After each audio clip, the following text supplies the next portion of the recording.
Ini adalah hewan asli yang di offset, yang diawetkan. Gunung Krakatau ini terdiri dari 3 gunung.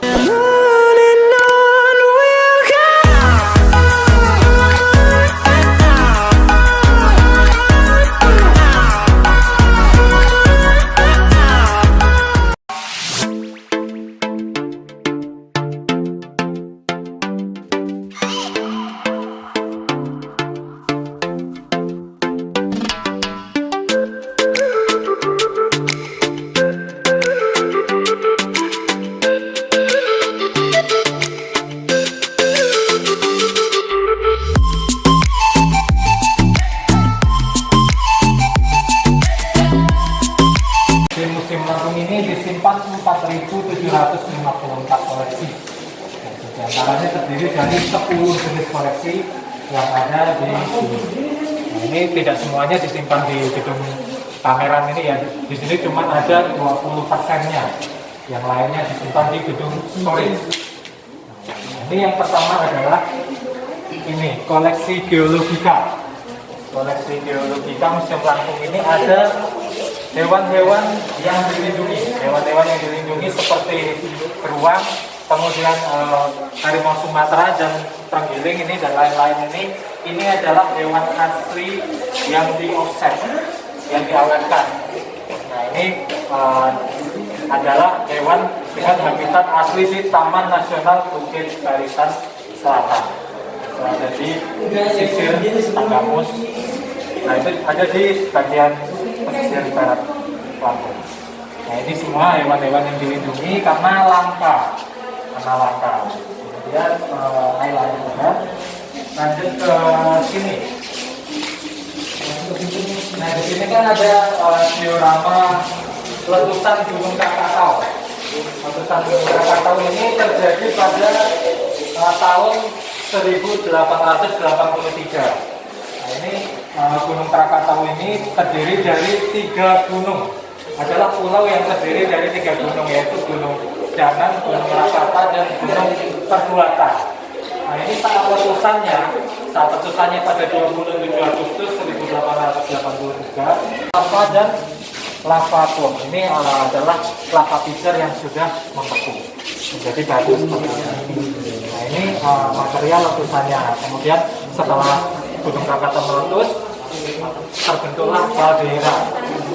Kemudian dari situ muncullah Gunung Anak Krakatau. Gunung Anak Krakatau pada Desember 1927. Nah itu sampai sekarang Gunung Anak Krakatau ini setiap tahunnya bertambah tingginya 5 meter setiap tahun. Lanjut. Yuk sana yuk. Lanjut.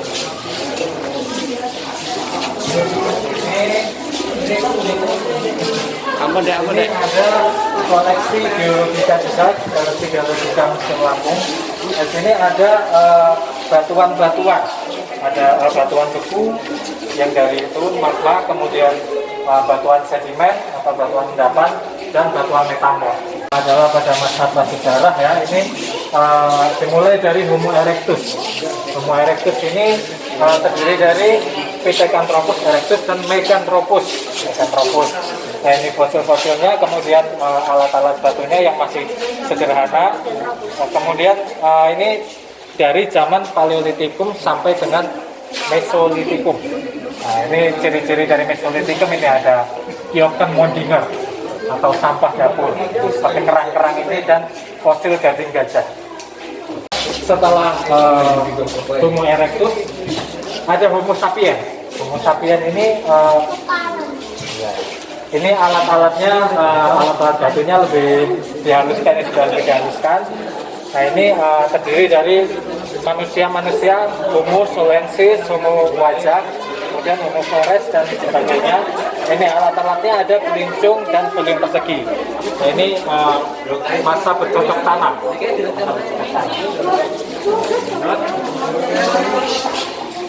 Nah, salah satu ciri masa bercocok tanam ada namanya situs perbengkelan.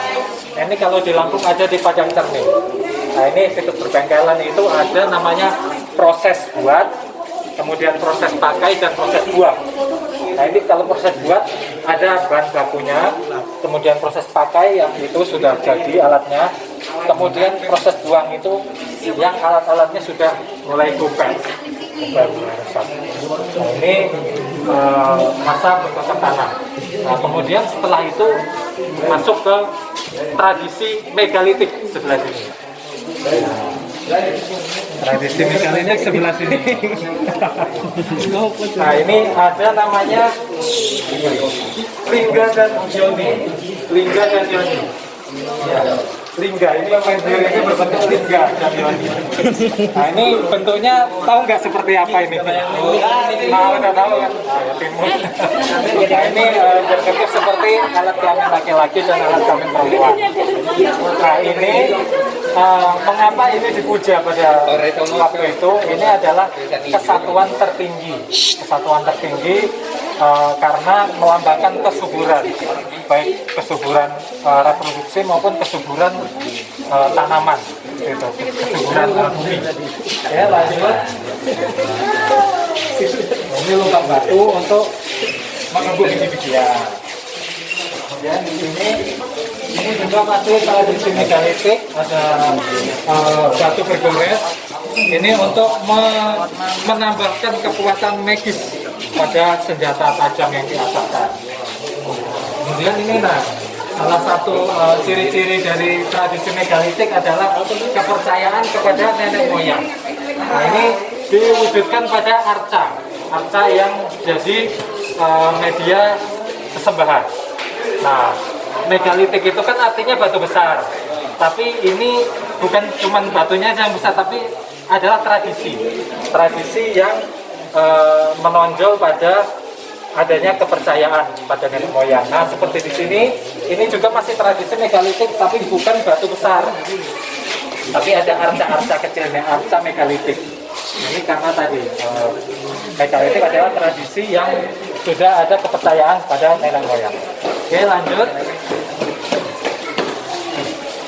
Nah setelah zaman baru masuk ke zaman logam. Nah ini adalah nekara perunggu. Dua-duanya ini nekara perunggu, ini yang dari Gedung Haji, ini dari Spinosaurus. Nah ini nekara dan bejana perunggu. Nah ini alat-alat dari perunggu ini didatangkan dari Vietnam. Kalau dari jejak produksinya itu adalah dari Vietnam atau kebudayaan Dongson. Nah, ini menunjukkan bahwa masyarakat Lampung pada waktu itu, masa prasejarah, sudah memiliki hubungan yang luas. Nah, setelah tadi pada masa prasejarah, di sini masuk pada masa sejarah. Nah itu masa dikenalnya tulisan. Nah kalau di Indonesia kan masa dikenalnya tulisan itu sejak abad ke-4 atau ke-5 Masehi.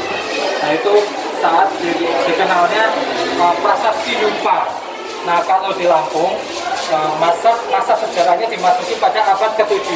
Nah ini salah satu buktinya adalah prasasti Palas Pasemah. Palas Pasemah. Ya, Palas Pasemah ini berisi tentang kutukan terhadap yang tidak tunduk terhadap Raja Sriwijaya. Ini juga sama, ini prasasti bungsu, ini isinya sama. Kemudian ini ada prasasti batu kecil, ini isinya adalah mantra-mantra atau doa-doa agama Buddha. Di Lampung juga mengalami masa Hindu-Buddha. Nah ini adalah peninggalan pada masa Hindu, yaitu ada arca seperti arca Dewa Siwa, arca Dewi Sri, arca Durga dan sebagainya. Dan ini juga ada kereta yang merupakan peralatan upacara masyarakat beragama Hindu. Ini adalah arca Prajna Paramita atau Dewi Kebijaksanaan. Lanjut.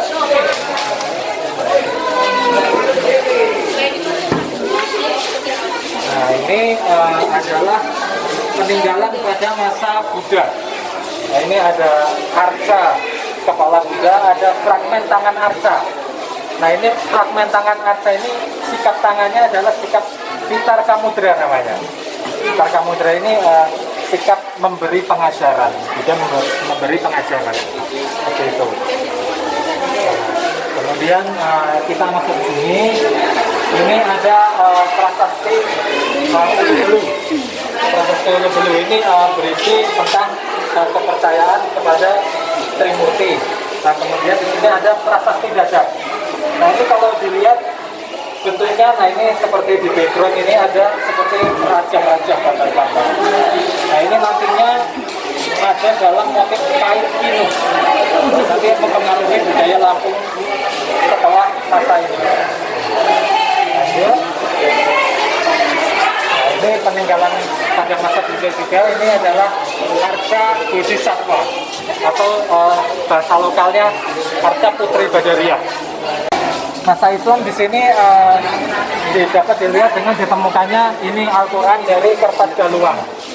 Al-Quran dari kertas Daluang, kemudian ada kitab fikih, dua-duanya ini kitab fikih, kemudian keramik-keramik.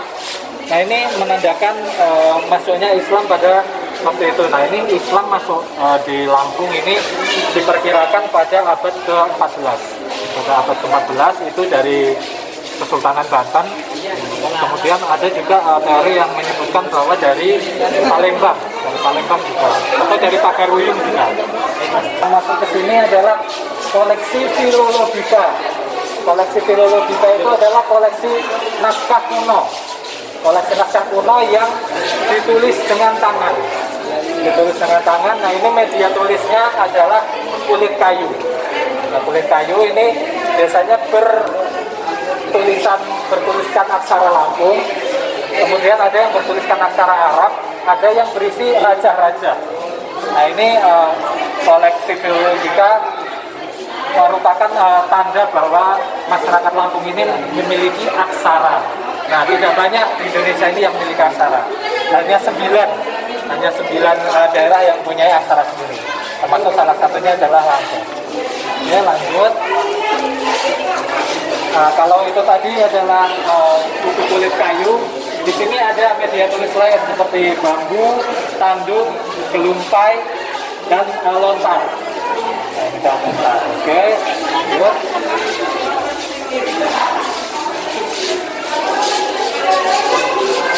Ini adalah senjata tradisional Lampung.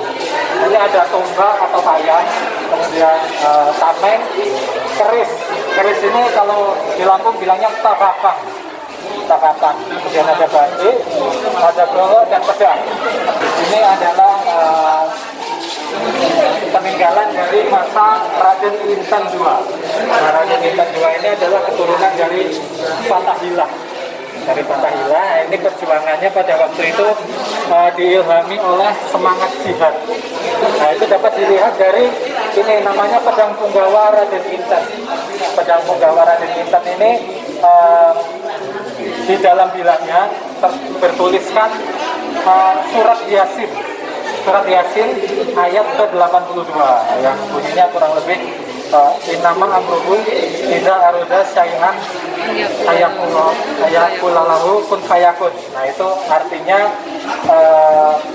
bila Allah mengendaki sesuatu maka dia berkata jadilah maka jadi. Nah, itu semangat jihad ini mengilhami semangat perjuangan penggawa-penggawa Raden Intan. Saat itu ada topeng ini sampai sekarang tradisinya ada di tari tuping. Nah, ini menggambarkan prajurit gerilya Raden Intan pada waktu itu. Itu mereka ini bergerilya menyamar menggunakan topeng, kemudian berperang secara gerilya.